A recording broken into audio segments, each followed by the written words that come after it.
Okay, so in the latest chapter of Boruto 2 Blue Vortex, there was a very, and I do mean very interesting subplot going on right now. It seems like even the subplot is just super important to the main focus as of right now, because it could affect Boruto so much in the long run. We're about to talk about it right now, because this could change the overall tone of the entire Boruto manga. But before we get into the video, I'm gonna just ask you all if you could leave a like on the video. I can't stress this enough, it helps the overall performance of the video extremely. And also if you hype the video, that also helps too. However you choose to support, just know it's very much appreciated. So heading into this video, of course we got the main plot, which everyone is focused on, and I just dropped a video on it where I talked about Boruto and Sarada's new S-rank mission. And if you haven't already seen that, then go ahead and watch it right now. It's an absolute banger, I promise you. But yeah, besides the obvious thing going on with Boruto and Sarada preparing for Ko's assault, something else has been brewing in the shadows. And also if you've been paying attention, this has been brewing for a few chapters now.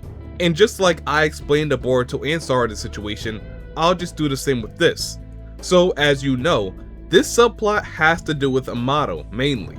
And you might have thought it started when he was listening in on a conversation between Kashin Koji and Inojin, which I think occurred in chapter 33, but this situation goes all the way back to chapter 15. Yes, 20 chapters ago, this became a thing. It started when Boruto first told Kawaki about the limiters that Amado placed on him. This made Amado think back to a scene where Kawaki found one of Kashin Koji's toads inside of Boruto's jacket. So technically you can say this goes all the way back to chapter 13 if you want.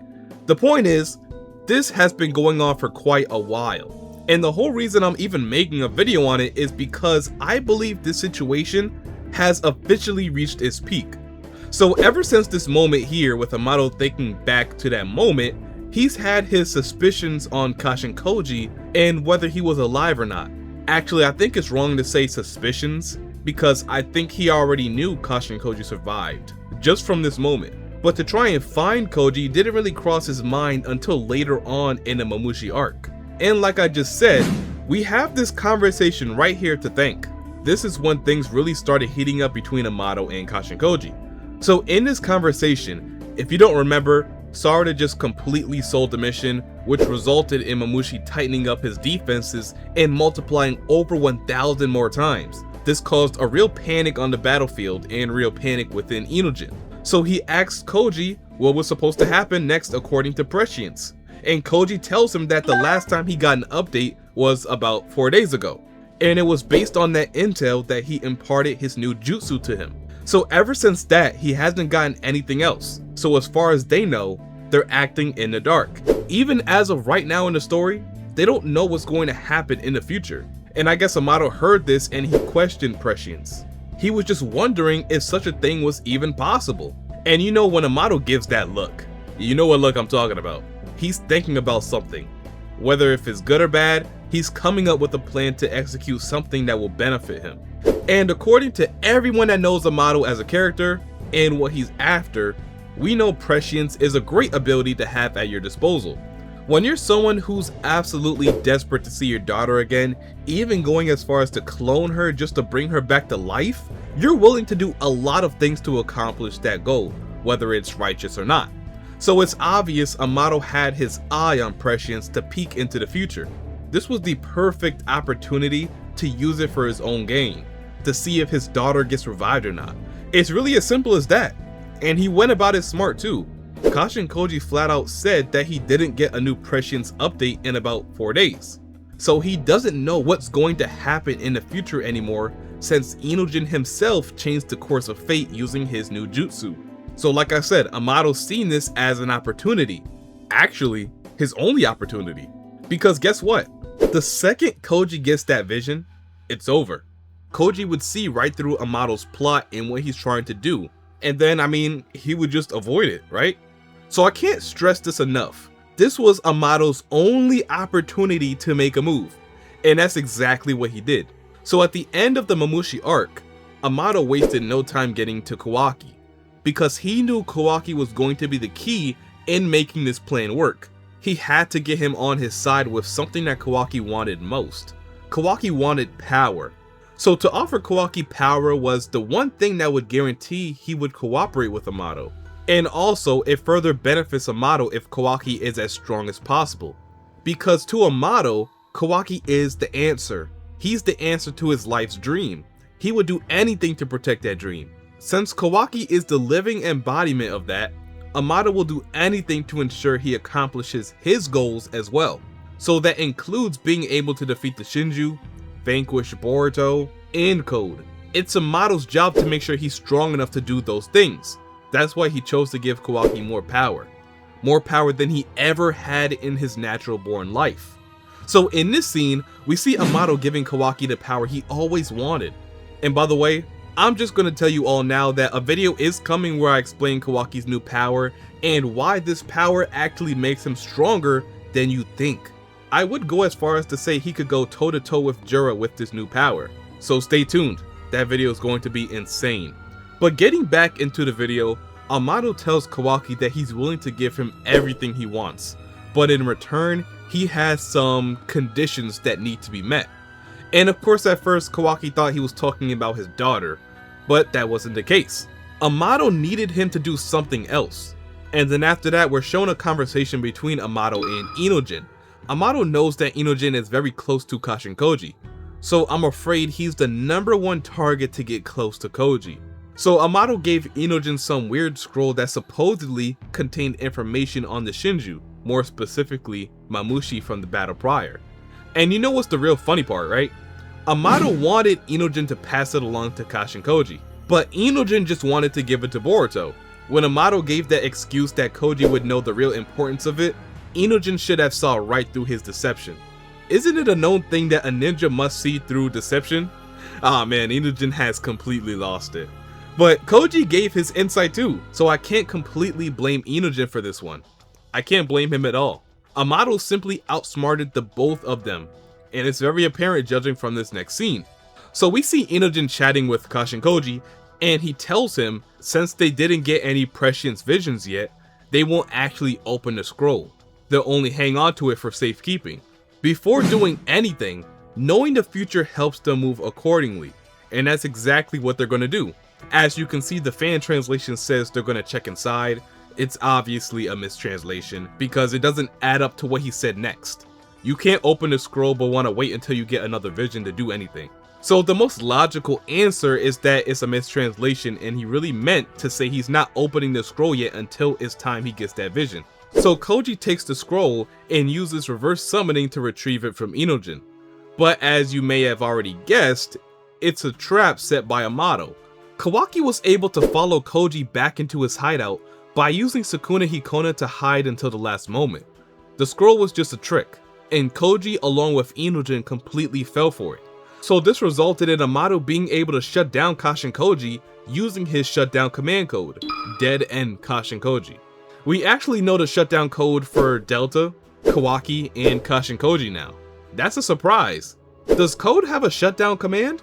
I mean, if he has a command that'll literally allow himself to be rid of his limiters, surely he has a shutdown code. And if he does, then why doesn't Amato use it? You see, too many questions unanswered now. Well, maybe they already answered that and my memory is horrible right now, I don't know. But anyway, Kashin Koji just got shut down and at the worst possible time. I mean, I don't even think there's a right time for him to be shut down because he's just that important to the overall plot of the story. Without him, the future is doomed. And I don't think Amado and Kawaki know how important he is to the future. Maybe Amado has some idea because he's at least heard of prescience, but Kawaki has no idea. He's just doing it because Amado offered him power. But now without Koji, this is actually the worst possible future. Because now we gotta wonder, what exactly is Amado after with Koji? Does he want to experiment on his body? Potentially to find a reason for his Shinjutsu awakening? Or even worse, is there a way that Amado steals his Shinjutsu away from him? I can see Amado doing that because prescience is just that convenient for him. There's so many possibilities. Now there's also the possibility that they just want to talk to Koji, but if that was the case, I don't feel like shutting him down would be necessary. Amado shut down Koji for a reason, and on top of that, they're now headed back to Amado's lab. So some type of experimentation is headed Koji's way. Now this is a problem for not only Koji, but for everyone around him too, because throughout the duration of Tubular Vortex, he's gained supporters and characters that more or less rely on him for information. These characters are Boruto, Shikamaru, and Inojin. One of these characters is likely to notice Koji's absence next chapter. I think each one of them possess one of Koji's toads, so if they disappear, they're going to want to know what happened. But only Boruto is able to get to the hideout via FTG. So even though someone else may notice first, it's still up to Boruto to actually do something about it. But there lies the other problem. Boruto actually has something very important he must tend to. Code is going to come to Konoha very soon, and the plan for them is to let Code capture Sarada so Boruto can get to the Shinju's main base. This mission is supposed to greatly benefit the future, and also put them in a position to possibly defeat the Shinju very soon. So this would hit at the worst possible time for him, because Sarada will also need his help at any moment's notice. But nonetheless, this is something Boruto must tend to, because Kashin Koji is just that important. Code isn't in Konoha yet, so that means Sarada is still safe. There's still time to save Koji and still prepare for the Sarada retrieval mission. So this is what I really expect to happen. I think Boruto is going to investigate what happened to Koji, and Inojin is going to tell Boruto about Amado. That will tell Boruto that Amado has gotten to Koji somehow, a clue that'll lead him to being saved. I don't really think Amado's goal is to hurt Koji. I don't even think he wants to steal prescience from him. I only think they want to do experiments on his body to get more information on Shinjutsu and how it activates in the body. But I cannot stress this enough. Koji is so important to what they do that this becomes a heavy disadvantage to everyone. So that's why I'm guessing Inojin is probably going to tell Boruto about his encounter with Amato, and this will lead Boruto to finding Koji's whereabouts. And at this moment, we can get another Boruto and Kawaki confrontation, especially if Boruto goes to Amato to confront him about capturing Kashin Koji.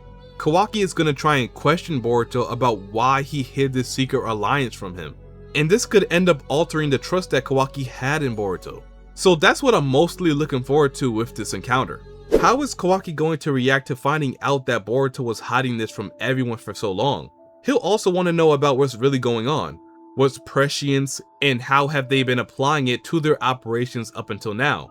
I can't believe it, but Kashin Koji is starting to get exposed. More people are starting to figure out his existence, which is his greatest fear. The more people that know about him, the closer he is to his ultimate demise. It's definitely a sign that Ikimoto left us. We just have to really dissect it so we can see what he got in store for us. But I think I know. Something is going to happen to Kashin Koji, and soon. Something that is going to affect the future in a negative way. Yeah, negative, because nothing positive is to come from this. It could result in Koji losing the advantage of prescience because everyone knows about it. He could possibly lose prescience because of Amato, or his death could be drawing near.